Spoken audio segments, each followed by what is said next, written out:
Assalamualaikum warahmatullahi wabarakatuh. Bertemu kembali dengan saya Dr. Hendra Sutisna.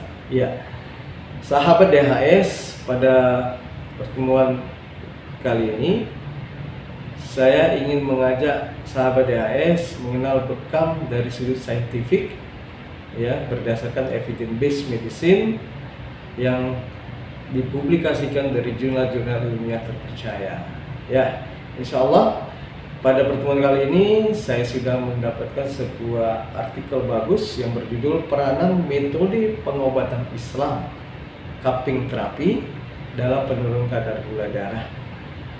Artikel ini dipublikasikan tahun 2016 dari jurnal ilmiah MICOT, ya, volume 20, ya, tahun 2016. Ya, jadi masih baru, masih hangat juga, ya. Ini jurnal MICOT, jurnal akreditasi SINTA yang berasal dari UINSU, ya. Penulisnya Cu Khairunisa dan M. Fikri Fadli dari Fakultas Kedokteran Universitas Malikul Saleh. Ya, sahabat semua, di dalam abstrak artikel ini sungguhnya penulis terlebih dahulu menggambarkan bagaimana, ya, cupping terapi sudah lama dipakai oleh sebagian umat Islam dan menempati kedudukan populer di antara berbagai metode pengobatan alternatif, ya. Dan banyak bukti-bukti penelitian medis modern yang juga menguatkan manfaat terapi bekam ini, ya. Di situ dasarnya. Kemudian penulis juga tertarik, ya, terhadap salah satu penyakit degeneratif yang kita kenal, diabetes mellitus, ya. Karena menurut International Diabetes Federation pada tahun 2013 Indonesia menempati peringkat ke-7 penderita diabetes. Dan penelitian ini bertujuan untuk mengetahui bagaimana sih pengaruh cupping terapi terhadap kadar glukosa darah pasien, ya, yang diambil di Klinik Sehat Dr. Abdurrahman, ya. Nah, penelitian ini, ya, menggunakan metode pra-eksperimental dengan satu kelompok pre-test dan post-test control group design, ya, dan sampel berjumlah 32 orang, ya, dan dianalisis datanya dengan analisis univariat dan bivariat, ya, dengan uji Wilcoxon, ya, didapati hasil yang sangat memuaskan, ya, dengan p-value 0,021, yang artinya nilai p kurang dari 0,05, dalam makna bahwa data, ya, dapat dipercaya atau berbeda bermakna, yang mana simpulannya didapati bahwa terdapat perbedaan yang signifikan yang bermakna antara kadar gula darah rata pada saat sebelum dibekam pre-test maupun post-test, yaitu pengambilan darah berikutnya setelah dibekam. Jadi hasil ini dapat dipercaya dan ini membuktikan bahwa bagaimana bekam bermanfaat dalam penurunan kadar gula darah. Dalam pembahasan singkatnya bahwa di dalam artikel ini menunjukkan bagaimana awal proses pembentukan glukosa, ya. Jadi pengaturan fisiologi kadar glukosa darah ini sebagian besar bergantung, ya, bagaimana ekstraksi penghasilan glukosa dalam tubuh, ya. Yang mengaturnya, yang mengontrolnya itu adalah hepar, ya. Bagaimana hepar mampu mensintesis glukagon, ya, glikogen, maaf. Bagaimana hepar mensintesis glikogen dari kelebihan kadar glukosa darah disimpan dalam bentuk glikogen, atau kadangkala hepar melakukan glikogenolysis atau pemecahan glikogen menjadi bahan glukosa apabila tubuh memerlukan glukosa darah yang kurang.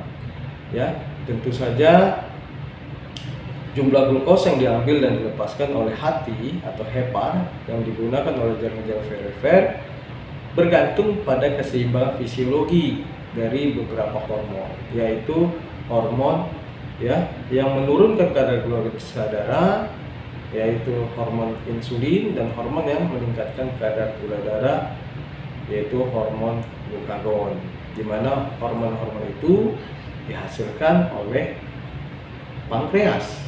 Ya, organ pankreas, organ yang terletak juga di rongga abdomen bersebelahan dengan hepar atau hati. Dia yang menghasilkan hormon-hormon pengontrol kapan perlu atau tidak perlu glukosa disintesa oleh hati. Jadi hati yang mengontrol sintesa atau penghasilan glukosa.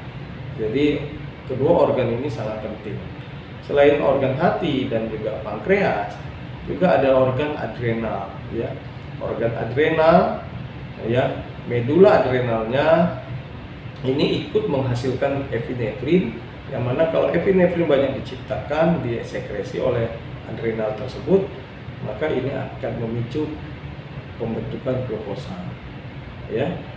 Namun selain epinefrin ada juga namanya korteks adrenal yang juga berperan merangsang ya hormon yang dihasilkannya itu glukokortikoid.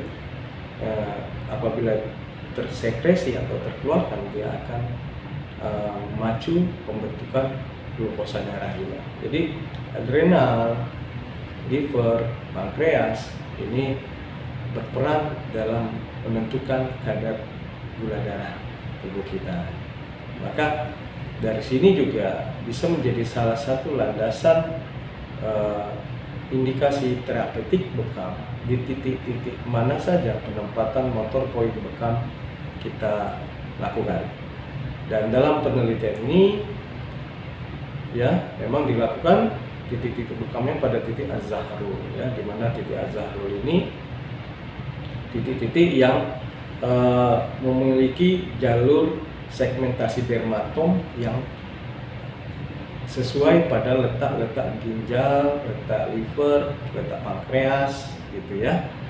Dan hasilnya luar biasa, terbukti secara statistik bahwa perubahan kadar glukosa darah bermakna ya.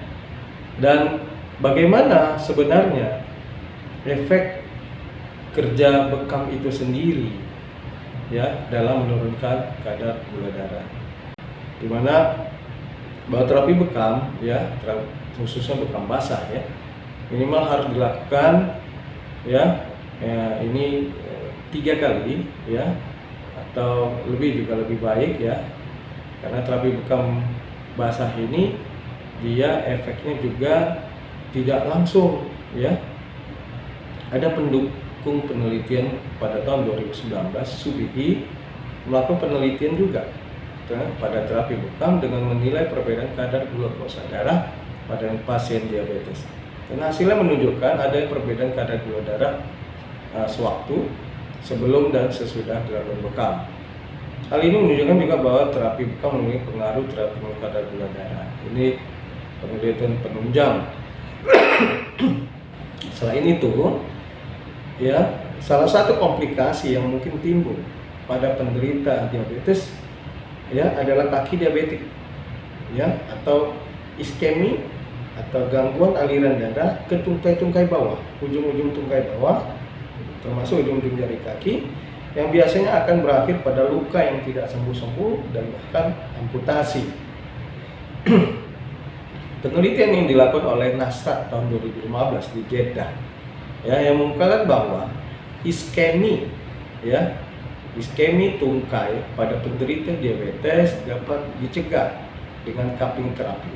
Masya Allah, tabarakallah ya.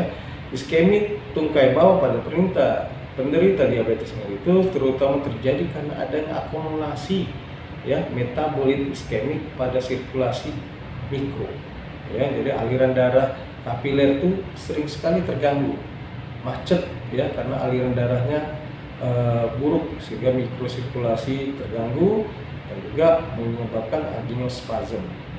Jadi jaringan-jaringan tubuh di ujung-ujung itu sering sekali tidak dapat makanan, darah, oksigen dan sebagainya. Maka saat terjadi infeksi, kesembuhannya sulit, ya, karena bakteri yang muncul di situ, sedangkan imun sel, ya, karena yang mengalir dalam darah itu adalah sel-sel imun berkurang. Jadi pasokan udara, oksigen, nutrisi dan isi sistem imun juga tidak sampai ke ujung-ujung jari itu, menyebabkan luka-luka yang terjadi itu rawan sekali membusuk karena bakteri yang lebih dominan di situ.